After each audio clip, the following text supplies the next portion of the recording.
다 같이 주기도문 들으심으로 새벽 예배로 나아가도록 하겠습니다. 하늘에 계신 우리 아버지, 아버지의 이름을 거룩하게 하시며 아버지의 나라가 오게 하시며 아버지의 뜻이 하늘에서와 같이 땅에서도 이루어지게 하소서. 오늘 우리에게 일용할 양식을 주시고 우리가 우리에게 잘못한 사람을 용서하여 준 것 같이 우리 죄를 용서하여 주시고 우리를 시험에 빠지지 않게 하시고 악에서 구하소서. 나라와 권능과 영광이 영원히 아버지의 것입니다. 아멘. 찬송가 151장 함께 찬송하겠습니다. 찬송가 151장입니다. 만왕의 왕 내 주께서 왜 고초당했나. 이 벌레 같은 날 위해 그 보혈을 흘렸네. 십자가 내가 처음 볼 때에 나의 맘의 큰 고통 사라져. 오늘 믿고서 내 눈 밝았네. 참 내 기쁨 영원하도다. 주 십자가 못 박힘은 속죄함 아닌가. 그 긍휼함과 큰 은혜 말할 수 없도다. 십자가 내가 처음 볼 때에 나의 맘의 큰 고통 사라져. 오늘 믿고서 내 눈 밝았네. 참 내 기쁨 영원하도다. 늘 울어도 그 큰 은혜 다 갚을 수 없네. 나 주님께 몸 바쳐서 주의 이름 쓰리. 십자가 내가 처음 볼 때에 나의 맘의 큰 고통 사라져. 오늘 믿고서 내 눈 밝았네. 참 내 기쁨 영원하도다. 이 시간 하나님께서 우리에게 주시는 말씀은 디모데후서 1장입니다. 디모데후서 1장입니다. 디모데후서 1장을 찾으셨으면 6절부터 9절을 제가 봉독하겠습니다. 그러므로 내가 나의 안수함으로 내 속에 있는 하나님의 은사를 다시 부릴 듯하게 하기 위하여 너로 생각하게 하노니, 하나님이 우리에게 주신 것은 두려워하는 마음이 아니요 오직 능력과 사랑과 절제하는 마음이니, 그러므로 너는 내가 우리 주를 증언함과 또는 주를 위하여 갇힌 자 된 나를 부끄러워하지 말고 오직 하나님의 능력을 따라 복음과 함께 고난을 받으라. 하나님이 우리를 구원하사 거룩하신 소명으로 부르심은 우리의 행위대로 하심이 아니요 오직 자기의 뜻과 영원 전부터 그리스도 예수 안에서 우리에게 주신 은혜대로 하심이라. 아멘. 기도하겠습니다.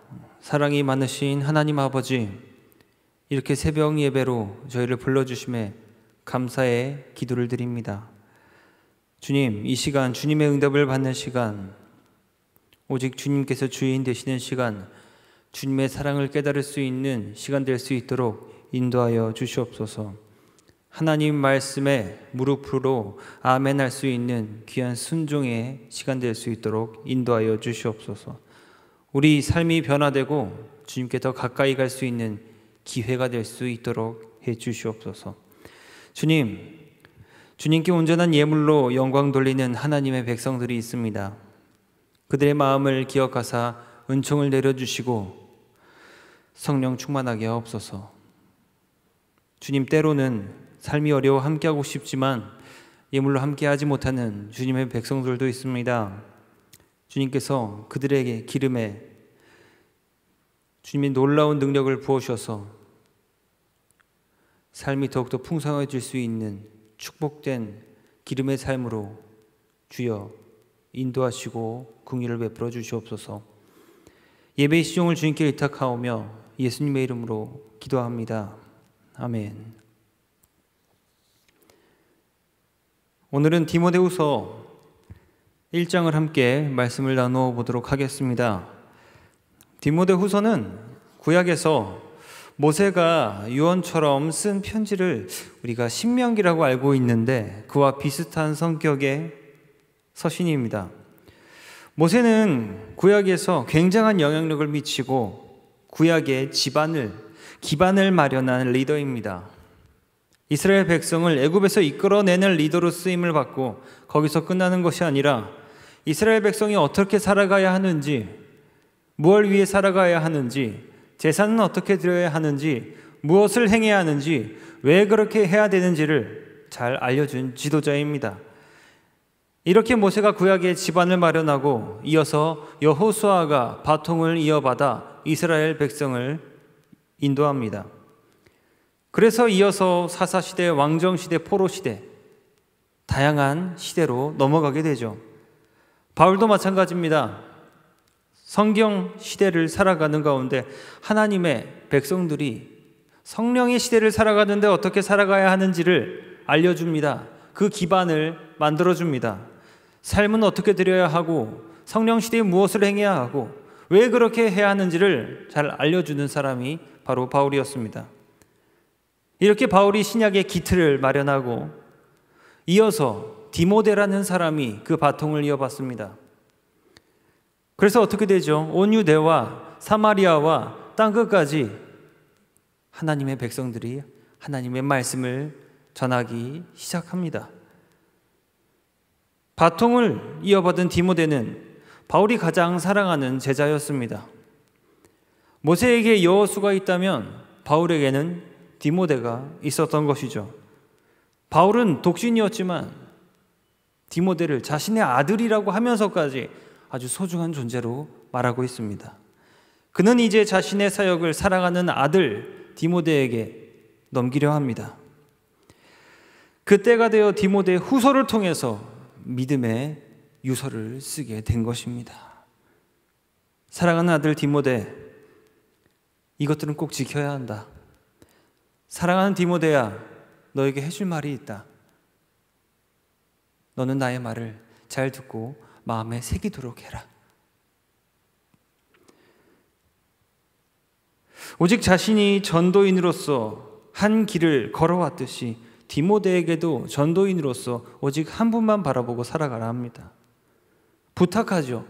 자신이 복음을 전하며 받았던 고통이 얼마나 큰 것인지를 경험했으면서도 그 일이 참된 복된 일이었기 때문에 디모데에게도 그렇게 전한 것입니다. 디모데후서를 통해 바울의 모습을 보면 사랑이 참으로 많습니다. 하지만 그냥 사랑은 아닙니다. 어떤 사랑이죠? 당연히 복음으로서의 사랑입니다. 하나님 안에서의 사랑입니다. 전도인으로서의 사랑입니다. 성령 충만함으로써의 사랑입니다. 주 안에서의 사랑이죠. 고난과 함께 얻은 사랑입니다. 이와 같은 사랑의 은혜가 지금 말씀을 나누고 있는 모든 동관교회 성도님들과 함께 하시기를 간절히 기도하겠습니다. 얼마 전 저는 하나님의 말씀을 읽고 묵상을 하면서 하나님께 한 마음을 선물 받았습니다. 평소에 나라는 하나님의 종은 전도사로 살아가면서 나는 전도사답게 잘 살아가고 있나 하는 마음이었습니다. 전도사답게 살아가는 것은 무엇인가? 하나님 앞에 부끄럽고 한없이 작은 존재인데 비록 부족하더라도 하나님을 사랑하는 삶을 나는 잘 살아내고 있나? 라는 마음이었죠. 잘 생각해 보니 역시나 저는 스스로를 평가하기를 하나님 앞에 부끄럽고 부족한 존재임을 다시금 느끼게 되었습니다. 하지만 한편으로는 하나님께서 다른 은혜의 마음을 허락하여 주셨습니다. 무슨 마음이냐면 이렇게 죽을 때까지 살아도 괜찮다라는 마음이었어요. 왜냐? 혹시나 신앙과 행위가 나 스스로 조금 괜찮다고 생각이 될 때, 조금은 나아졌다고 생각이 될 때 하나님을 모른다 할까 두렵고, 하나님께서 나의 최고봉이 되는 것에 대하여 관심이 조금씩 사라지는 것에 대한 두려움 때문이었습니다. 그래도 하지만 저는 지금보다 더 나은 신앙인이 되어야 하겠다는 소망은 여전함을 고백합니다. 이러한 하나님께서 주신 묵상의 마음에 제가 존경하는 한 목사님께서 질문을 했어요. 전도사가 전도는 하고 있나? 라는 말이었습니다. 바울처럼 디모데처럼 잘 전하고 있나?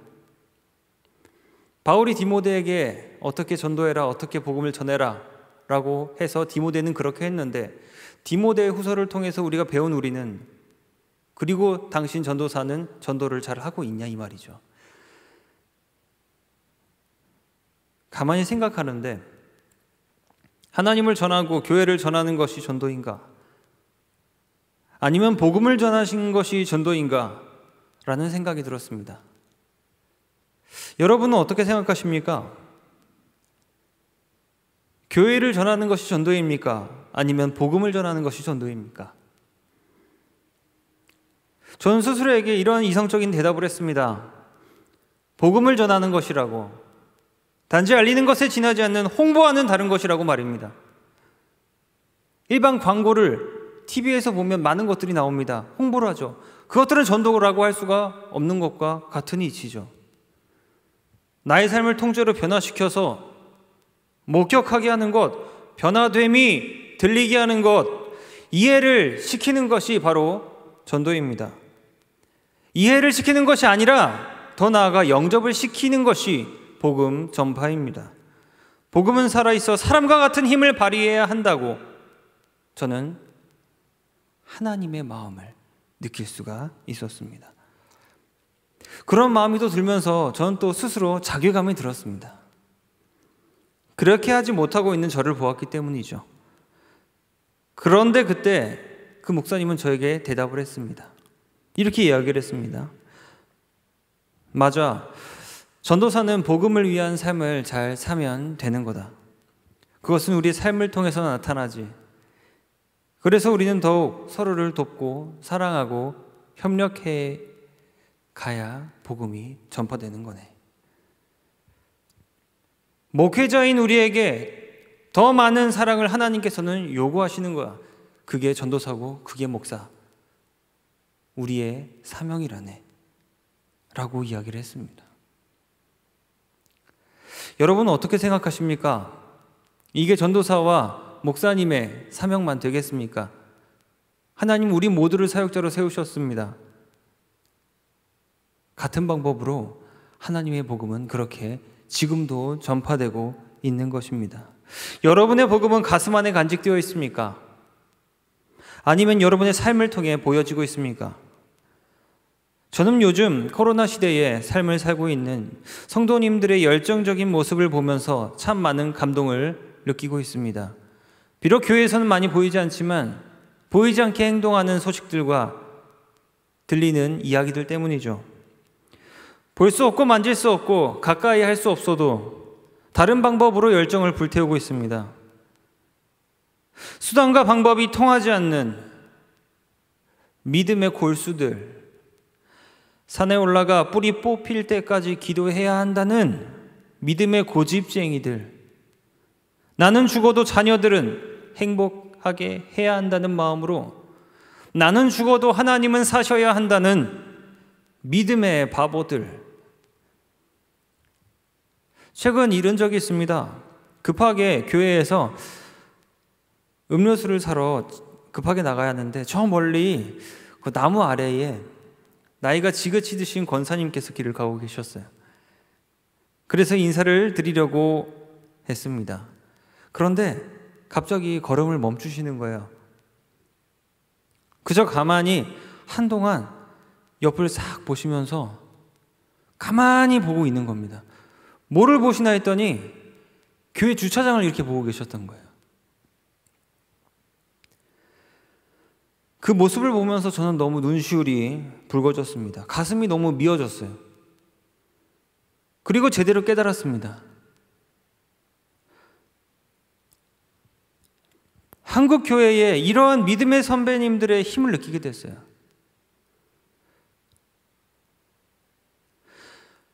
권사님께서 가만히 보고 계셨던 것은 그 주차장에 세워졌던 목사님들의 차였습니다. 교회 차였어요. 그 차를 타고 열심히 사역을 하시던 그때의 생각이 떠오르는지는 모르겠지만 한없이 하염없이 그것만 계속 바라보고 있는 그 모습에서 저는 그 믿음의 선배님들의 마음을 느낄 수가 있었습니다. 그 믿음의 힘은 정말 바보 같은 사랑이었어요. 믿음의 골수들, 측정 불가의 신앙과 사랑, 불도저 같은 그들의 믿음, 앞뒤를 따지지 않는 신앙, 논리가 적용되지 않는 믿음, 부러질지언정 휘지 않고 넘어질지언정 무릎 꿇지 않는 신앙, 그 믿음의 선배님들의 모습에, 그리고 그분들과 함께 기도하고 예배할 수 있다는 것이 굉장한 자부심을 들게 했고 너무 큰 영광을 마음에 느끼게 했고 명예로움을 가질 수 있게 했습니다. 마음에 가득했어요. 그리고 생각했죠. 그분들이 모세다. 그 바통을 이어받는 우리는 여호수아다. 그분들은 바울이다. 그 바통을 이어받는 우리는 디모데다. 우리가 잘해야 한다. 그리고 지금 어려운 시대를 살고 있지만 우리는 승리해야 한다. 그분들의 복음은 이미 삶으로 보여졌고 내 귀에 들려졌다. 특히 이 코로나 시대의 말입니다. 이제 우리가 삶으로 보여주어야 하고 증명하고 들려지게 해야 한다. 복음 덩어리들이 돼야 한다. 그렇다면 우리는 이제 어떻게 살아가야 하는가? 바울이 디모데에게 한 말을 마음에 새겨야 한다. 그것이 믿음의 선배들, 그것이 그분들이 우리들에게 하고자 하는 말과 같을 것이다. 바울은 디모데후서를 통하여 무엇이라 합니까? 복음과 함께 고난을 받아야 한다고 합니다. 디모데후서에 나오는 이 복음과 함께 고난을 받으라는 이 말을 할 때에 바울의 상황은 어떠하였습니까? 디모데후서를 쓸 때의 바울의 상황을 알아야 합니다. 로마 감옥의 연금 상태에서 잠시 풀려난 바울, 동역자들과 함께 니고볼리 전도 집회를 준비하고 있었죠. 그런데 전도 집회를 한창 준비하고 있는데 로마로부터 연락이 옵니다. 모든 죄수들, 특히 기독교인들은 모조리 다시 싸그리 잡아들이라는 거죠. 그래서 바울은 다시금 감금이 되어버립니다. 이때 바울은 느끼게 되죠. 이제 죽을 때가 됐다. 이제 죽을 때가 됐다. 마지막으로 가장 중요한 편지를 하나 써야겠다. 유언에 가까운 편지 하나를 쓰는데 그것이 바로 디모데 후서입니다. 삶으로 복음을 증명하는 가운데, 니고볼리 집회를 준비하는 가운데 유언으로 남기는 말이 무엇입니까? 방금 말씀드린 복음과 함께 고난을 받으라. 이것이 바울이 제일 마지막에 써온 가장 중요한 문장입니다. 복음과 함께 고난을 받으라. 사랑하는 여러분, 복음과 고난, 여러분은 잘 어울린다고 생각하십니까? 하나님의 복음은 우리를 정말로 잘되게 할 것만 같은데 고난을 같이 받으랍니다. 반대의 모습입니다. 어울리지 않죠. 그런데 다양한 의견들이 있을 겁니다. 하지만 정확하게 말씀드립니다. 이 둘은 뗄 수 없습니다. 보통 사람들은 어떻게 행동합니까? 이 말을 듣고 어떻게 행동합니까? 복음과 함께 고난을 받으라고 하면 고난이 싫으니까 어떻게 합니까? 복음까지 던져버리죠. 복음까지 집어 던져버립니다. 나 몰라라 하고 자기 삶을 살아버립니다. 그러나 이 고난이 복이기에 바울은 복음과 함께 고난을 받으라고 유언을 말하는 겁니다. 그러면서 바울은 디모데 후서에 이후에 나오겠지만 많은 이야기를 남겨요. 어떤 이야기냐면 군사로 다니는 자는 자기 생활, 고난 같은 자기 생활에 얽매이지 않는 것, 경기하는 자는 법대로, 고난 같은 법대로 경기해야 면류관을 얻는다. 농부는 수고가 있어야, 고난 같은 수고가 있어야 열매를 맺을 수 있다는 것들을 다양하게 예를 듭니다. 모든 것은 복음과 고난을 이야기하고 있죠. 디모데는 말씀드렸다시피 아들과 같은 존재였습니다. 아들 같은 존재였어요. 아들에게 고생시키고 싶은 아버지는 없습니다. 그렇다고 바울이 육신의 부모가 아니라고 디모데에게 고난을 강조합니까? 그것도 아닙니다. 그는 영적인 아들이 진정한 기쁨의 길을 걸어갈 수 있도록 조언하는 진정한 아버지였습니다. 영적인 아버지였죠.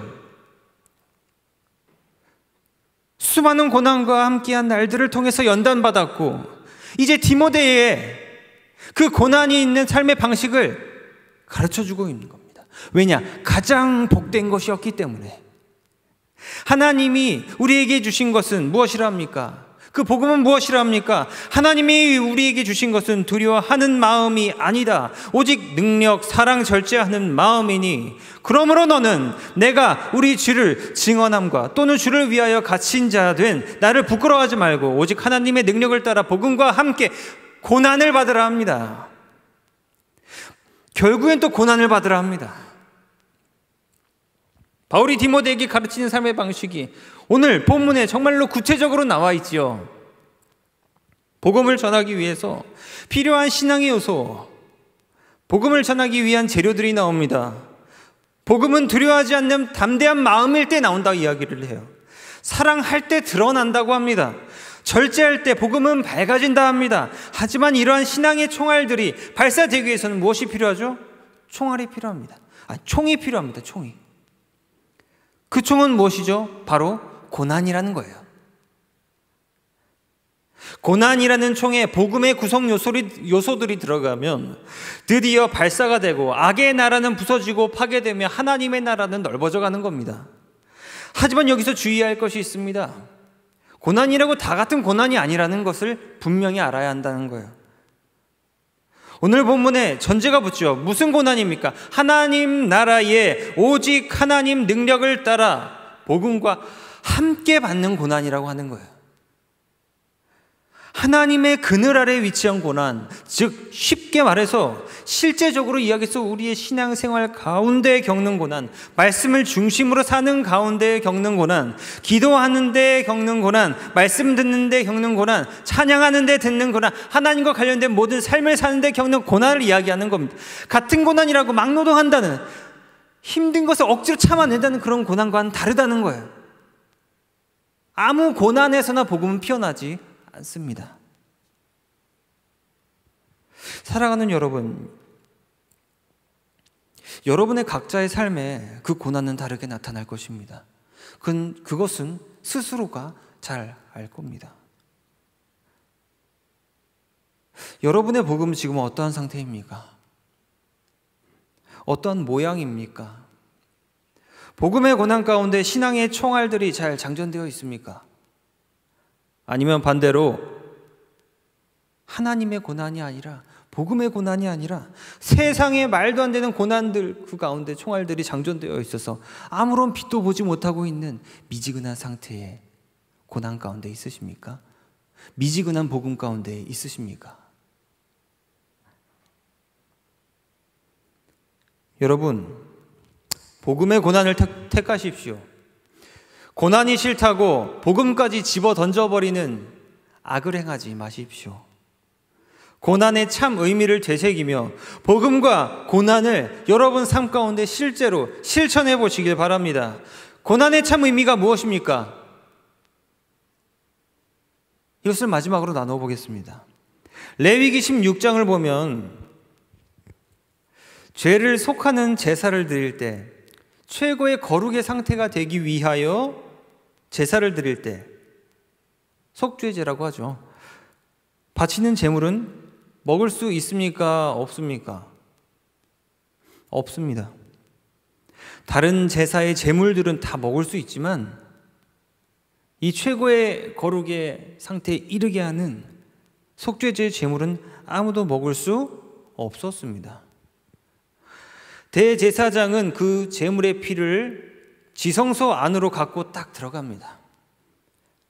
그리고 그 몸을 진영 밖으로, 다시 말하면 성소 밖으로 가져가서 불살라버리죠. 히브리서를 보십시오. 이런 말씀이 나옵니다. 우리에게 제단이 있는데 장막에서 섬기는 자들은 그 제단에서 먹을 권한이 없다. 이는 죄를 위한 짐승의 피는 그 짐승의 피는 대제사장이고 가지고 성소에 들어가고 그 육체는 영문 밖에서 불사른다. 히브리서 13장에 나와 있습니다. 이 말씀은 속죄제의 제사를 어디와 연결하죠? 예수 그리스도와 연결하죠. 우리의 영원한 속죄 양이신 예수 그리스도께서 단번에 완전한 속죄를 이루셨을 때 그 피로 우리를 구원해 주셨을 뿐만 아니라 구약의 속죄 제물과 마찬가지로 예루살렘의 진영 밖에서 육체의 고난을 받으셨다는 것을 연결합니다. 그러면 왜 예수님이 영문 밖에서 십자가의 길, 고난의 길을 걸으셨어야만 했을까? 하나님 속에는 복음이 있었는데 그 복음이 빛나기 위하여 예수님은 왜 영문 밖에서 십자가의 길, 고난의 길을 걸으셨어야만 했을까? 이게 바로 성경의 법칙입니다. 복음과 고난은 항상 붙어 있습니다. 하지만 이것은 사람을 힘들게 하고 죽게 하는 것이 아니라 살리게 하죠. 이게 바로 복음 안에서의 고난의 힘이란 것입니다. 세상에서의 고난과는 다릅니다. 복음 안에서의 고난은 우리를 더욱더 기쁘게 하고 밝게 함을 기억하시길 바랍니다. 당신의 백성을 더욱 거룩하시기 위해서 예수님께서 걸으신 그 고난, 복음의 고난의 법칙, 그거 없었으면 십자가의 영광도 없었습니다. 사랑하는 여러분, 거룩해지기 위해선 죽음이란 값비싼 대가를 치러야 합니다. 그냥 고난이 아닌 복음의 고난으로 여러분 복음을 전하시길 바랍니다.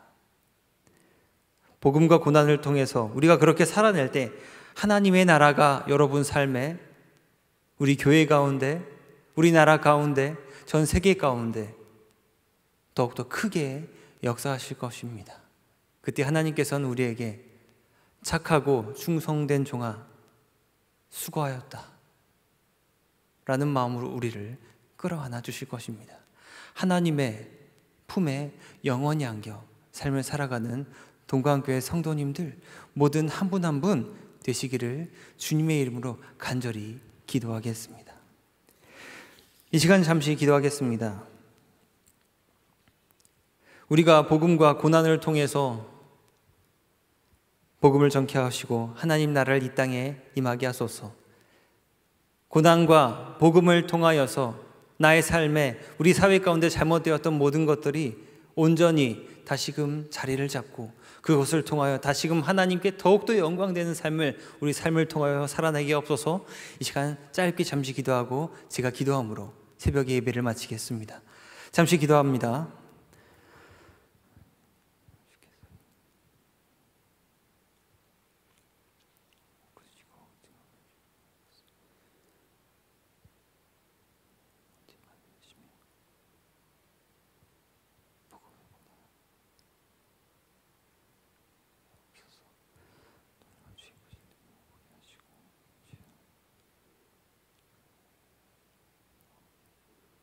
사랑과 은혜가 참 많으신 하나님, 오늘 새벽 시간을 통하여 하나님의 나라가 어떻게 더 넓어지며 복음이 어떻게 전파되는지를 마음에 깨닫습니다.